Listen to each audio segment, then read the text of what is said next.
student. Today we are going to discuss about the class 7th chapter 6 history, towns, traders and craft person. Learning outcomes of the chapter develop the awareness about the differences or similarities between present day urban centers and medieval period. Now we know about the different kinds of cities is founded in the medieval period. हम इसमें बात करते हैं मध्ययुगीन नगर की। मध्ययुगीन नगर बहुत सा प्रकार के होते हैं थे। इसमें temple towns, administrative town, commercial town, port town, इसकी बात करेंगे। Temple towns perform the different types of religious activities. Administrative town performs the activities related to kings and ruler or politics. Commercial town performs the activity of commerce and crafts production. Port towns performs the activities of trades through the export and import to distant place. वस्तुतः कई नगर तो एक साथ अनेक प्रकार के कार्यों को संपन्न करते थे, जैसे प्रशासनिक नगर तथा मंदिर नगर होने के साथ साथ वाणिज्यिक कार्यकलापों और शिल्प उत्पादन के केंद्र भी थे। इसी के अंतर्गत हम बात करेंगे Thanjavur, the capital of Cholas and administrative centres, place with mandaps, king held courts, kings issued order to subordinate, barrack for army, market, items sold, grains, spices, gold, jewelry, water supply through tanks and wells. Salya weavers produced cloth for flags for temple festival, king and nobles for fine cloth, masses of coarse cotton, sculptures or satpatis make bronze idols, tall ornaments, well metal lamps. इस नगर में अनेक राजमहल हैं जिनमें कई मंडप बने हुए हैं। राजा लोग इन मंडपों में अपना दरबार लगाते थे। यहीं से वे अपने अधीनस्थों के लिए आदेश जारी करते थे। इसके अलावा सैन्य शिविर भी बने हुए थे। यहाँ पर बाजार भी बहुत बड़े थे जहाँ पर अनाज, मसालों, कपड़ों और आभूषण की बिक्री होती थी। यहाँ पर वो पानी की सप्लाई, जल की जो है वो सप्लाई बहुत ही अच्छी थी, जो कुएं और तालाबों से होती थी जल की आपूर्ति। थंजावुर के निकटवर्ती नगर सालिये में बुनकर मंदिर के उत्सव के लिए झंडियाँ बनाने का कपड़ा, राजा और अभिजात वर्ग के लिए बढ़िया सूती वस्त्र और जनसाधारण के लिए मोटा सूती वस्त्र तैयार करते थे। यहीं पर जो है कुछ दूरी पर स्वामी मलाई में स्थापित अथवा मूर्तिकार उत्तम कांच मूर्तियाँ और लंबे सुंदर घटा धातु के दीप बना रहे थे। थंजावुर की बात अब हम करेंगे एक मंदिर नगर के रूप में। Thanjavur temple town. Rajeshwara temple built by Rajaraja Chola. Rajeshwar temple जो है वो राजराजा चोल द्वारा निर्मित था। Temple architect Kunjaramal Rajaraja Peruthachan. इसके जो आर्किटेक्ट थे वो कुंजूरमन राजराजा पेरुथचन थे। Temples were the centre of economic and social activities.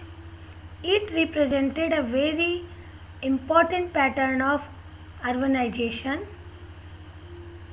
Temple authorized used their wealth to finance trade and banking. Gradually, large number of priests, workers, traders, etc. settled near the temple, making it a temple town. It was also an important pilgrimage center. Now we discuss about the reason for growth of temple towns. Huge funds in the forms of land, grants and donation by rulers, nobles, pilgrims, rich merchant, priest, worker, artisan, etc. settled near temples. These areas later developed into townships. मंदिर नगर के विकसित होने के क्या कारण थे? मंदिर नगर के विकसित होने के कारण ये थे कि जो शासक थे और जो संपन्न वर्ग थे, जो मंत्री वगैरह थे, वो सब जो है इसको जो है डोनेशन देते थे और भूमि दान दिया करते थे, और जो यात्री थे वो भी डोनेशन देते थे। फिर जो रिच मर्चेंट्स थे, बड़े बड़े व्यापारी थे, जो पुजारी थे और जो वर्कर्स थे और जो आर्टिजन्स थे, जो शिल्पी जन थे, वो मंदिर के आसपास जो है बसने लगे और इस तरीके से जो है मंदिर नगर का विकास शुरू हो गया और एक तरह से पूरा एरिया एक तरीके से टाउनशिप के रूप में डेवलप हो गया। इसी प्रकार से टाउन्स इमर्ज्ड अराउंड टेम्पल्स। बहुत सारे ऐसे नगरों का विवाह हुआ जो टेम्पल्स के आसपास उन नगरों में है। Will स्वामिन,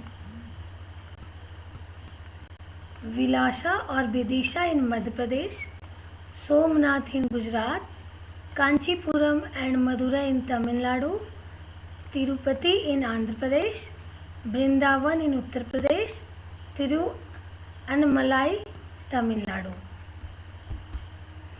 Ajmer Rajasthan was the capital of the Chauhan kings in the 12th century and later became the Suba headquarters under the Mughals।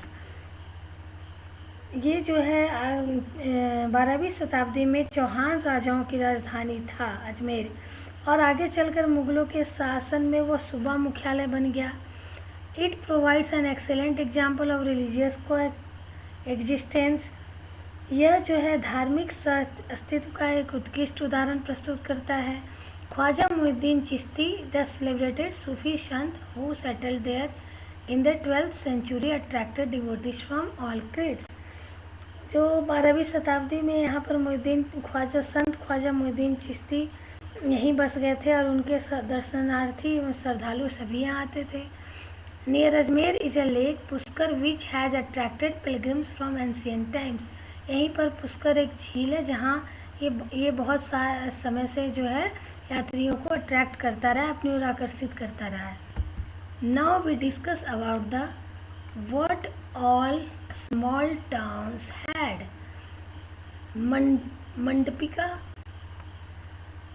to which nearby village brought their produce to sell.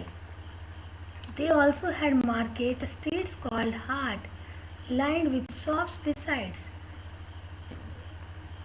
There were streets for different kinds of artisans such as potters, oil pressers, sugar makers, toddy makers, smiths, stone masons, etc.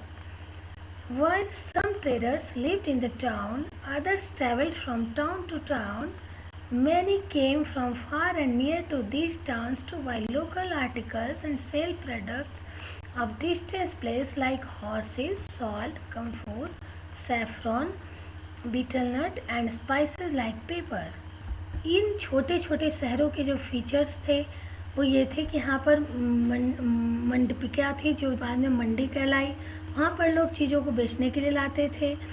फिर यहाँ पर जो था वो एक street market थी, market लगती थी स्ट्रीट में, उसे हाट कहा जाता था। वहाँ पर वो एक लाइन में शॉप्स होती थी, वहाँ पर बहुत सारी चीज़ें बिकती थी। इस स्ट्रीट में अलग तरीके के जो शिल्पी जन रहते थे, कोई पटर बनाने वाले, कुम्हार, तेलियाँ, शक्कर बनाने वाले, ताड़ी बनाने वाले, सुनार, लोहार, पत्थर तोड़ने वाले, ये सभी यहाँ पर होते थे। अलग अलग बाजार यहाँ पे होते थे इनके। और कुछ व्यापारी तो नगर में स्थायी रूप से बसकर अपना कारोबार करते थे। कुछ लोग क्या थे, नगर में घूम घूम कर क्रय विक्रय करते थे और वो एक जगह से दूसरी जगह घूमते रहते थे। कहीं जो है बहुत सारे व्यापारी दूर दराज से आते थे दूसरी जगह से, वो वहाँ के स्थानीय उपज को खरीदते थे और जो वहाँ के अपने सामान लेके आते थे, जैसे घोड़े, नमक, कपूर, केसर, पान सुपारी और काली मिर्च, इनको मसालों को बेचने आते थे। Usually a servant or in later times a jamidar built a fortified place in a near distance. They levied taxes on traders, artisan articles of trade, and sometimes donated the right to collect these taxes to local temples. कई बार क्या होता था कि सामान्यतः ये जो सामंत थे और जमींदार थे, ये किले बना लेते थे और किले बंद कर महल बना लेते थे, और इस सामंत व्यापारी शिल्पकारों और जो व्यापारी आते थे उन पर, उनकी वस्तुओं पर वो टैक्सेस लगाते थे और उन टैक्सेस को वो जमा करके जो है स्थानीय मंदिर को दे देते थे। Now we discuss about the various trading communities. Various trading communities emerged during the medieval period. Banjaras, horse traders, formed association with the headman who negotiated on their behalf with warriors who bought horses. मध्ययुगीन समय में कई ऐसे बड़े और छोटे व्यापारी का उदय हुआ जिनमें बंजारा कम्युनिटी थी।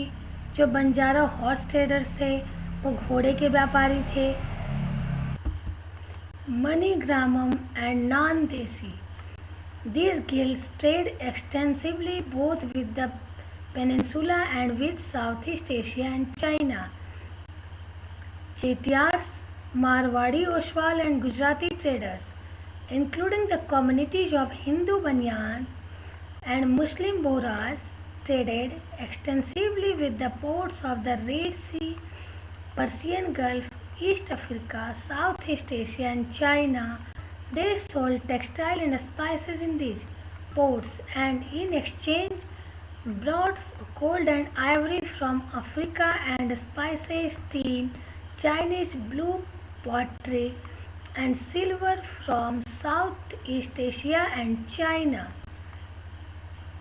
इनमें जो व्यापारी समुदाय थे उनमें मनीग्रामम और नानदेसी थे, चेतियार थे, मारवाड़ी थे, ओसवाल एंड गुजराती ट्रेडर्स थे जो दूर दूर से व्यापार करते थे और यहाँ पर इन पतनों में वो कपड़े और मसाले बेचते थे। बदले में अफ्रीका से सोना और हाथी दांत एवं दक्षिण पूर्व एशिया और चीन से मसाले, टीन, मिट्टी के नीले बर्तन और चांदी लाते थे।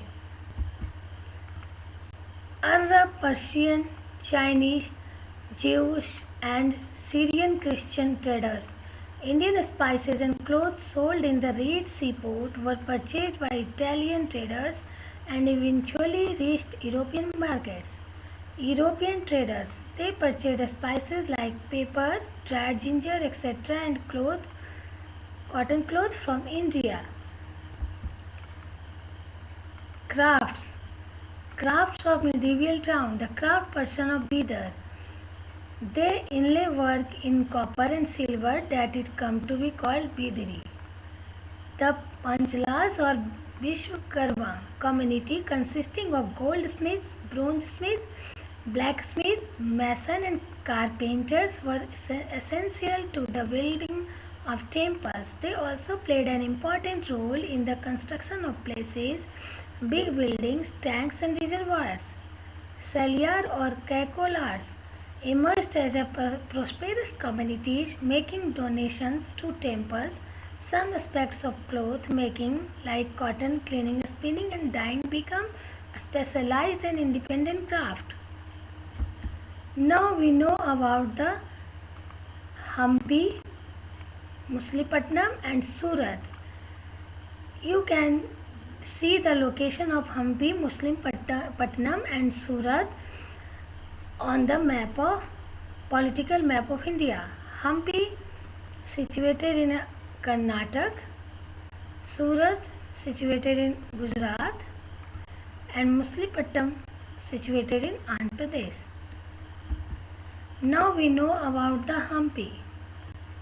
Hampi city is located in the Krishna-Tubhadra basin, which formed the nucleus of the Vijayanagar Empire.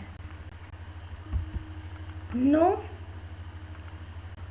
mortar or cementing agent was used in the construction of these walls, and technique followed was to weave them together by interlocking. The architect of Hampi was distinctive. The building in the royal complex had splendid arcs, domes and pillared halls with niches for holding sculptures. Well-planned orchards and pleasure gardens with sculpture motifs such as a lotus and corbels. Cultural activities. The Devta and Devdasi performed before the deity, royalty and masses in the many pillared halls in the Grupkash, a form of Shiva. Temple. The Mahanavami festival, known today as Navratri in the south, was one of the most important festivals celebrated at Hampi. Now we know about the Surat. Why did people from distant lands visit Surat? लोग दूर दूर के देशों से सूरत क्यों आते थे, अब इसके बारे में बात करेंगे। सूरत को पश्चिम का प्रवेश द्वार भी कहा जाता था। क्यों? क्योंकि सूरत मुगल काल में कैम्बे, आज का जो खंभात है, कुछ समय बाद के अहमदाबाद के साथ साथ गुजरात में पश्चिम व्यापार का वाणिज्य केंद्र बन गया था। सूरत ओमरूज की खाड़ी से होकर पश्चिमी एशिया के साथ व्यापार करने के लिए मुख्य द्वार था। सूरत को मक्का का प्रस्थान द्वार भी कहा जाता था, क्योंकि बहुत से हज यात्री जहाज से यहाँ से रवाना होते थे।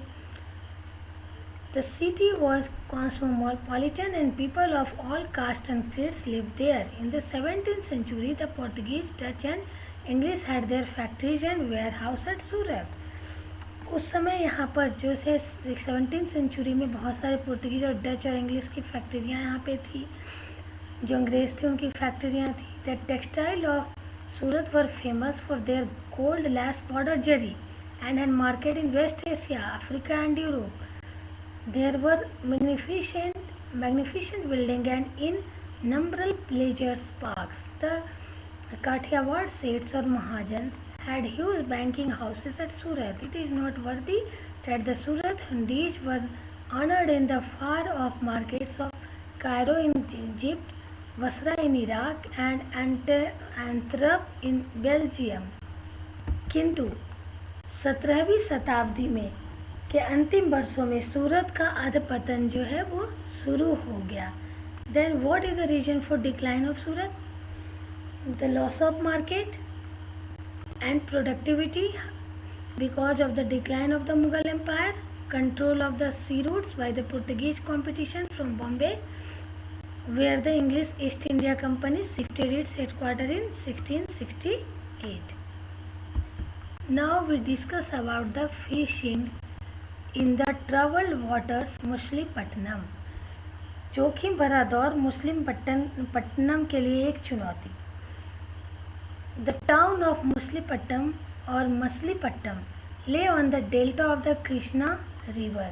कृष्णा रिवर के डेल्टा पर था वो. In the 17th century it was a centre of intense activity.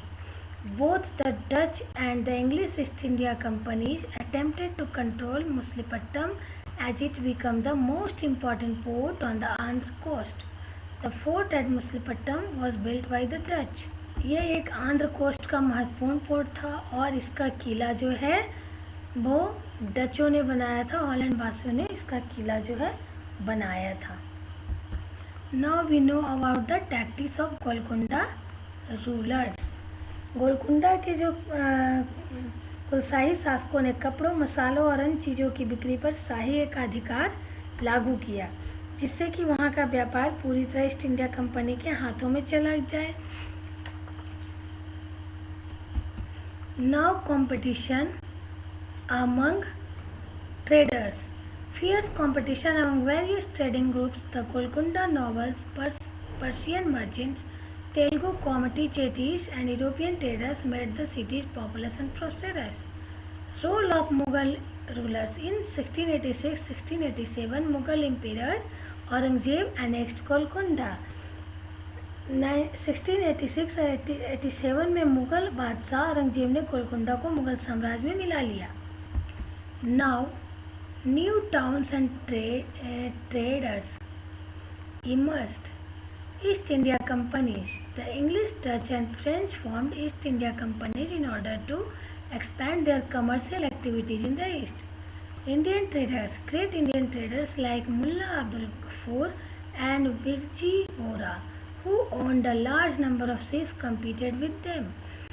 Hold of European companies. The European companies used their naval power to gain control to the sea trade and forced Indian traders to work as their agents.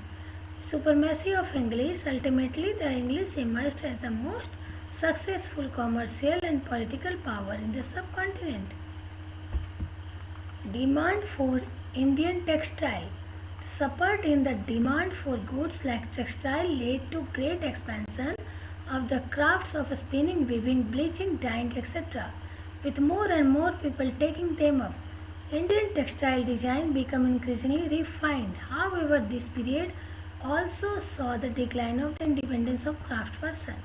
System of advance. They now began to work on a system of advance, which meant that they had to weave cloth which was already promised to European agents. Weavers no longer had the liberty of selling their own clothes or weaving their own patterns. They had to reproduce the designs supplied to them by the company agent. New cities. The 18th century saw the rise of Bombay, Calcutta and Madras, which are nodal cities today. Black and white areas. The blacks were native traders and craftspersons were confined here, while the whites rulers occupied the superior residence of Fort St. George in Madras और Fort St. William in Kolkata. 18वीं शताब्दी में बम्बई, कलकत्ता और मद्रास नगरों का उदय हुआ, जो आज प्रमुख महानगर हैं। शिल्प और वाणिज्य में बड़े बड़े परिवर्तन हैं, जब बुनकर जैसे कारीगर तथा सौदागर यूरोपीय कंपनियों द्वारा इन नए नगरों में स्थापित ब्लैक टाउन्स में स्थानांतरित हो गए। ब्लैक यानी देसी व्यापारी और शिल्पीकार को इन ब्लैक टाउन्स में सीमित कर दिया गया, जबकि गोरे शासकों ने मद्रास में फोर्ट सेंट जॉर्ज और कलकत्ता में फोर्ट सेंट विलियम की शानदार कोठियों में अपने आवास बनाए। थैंक्स।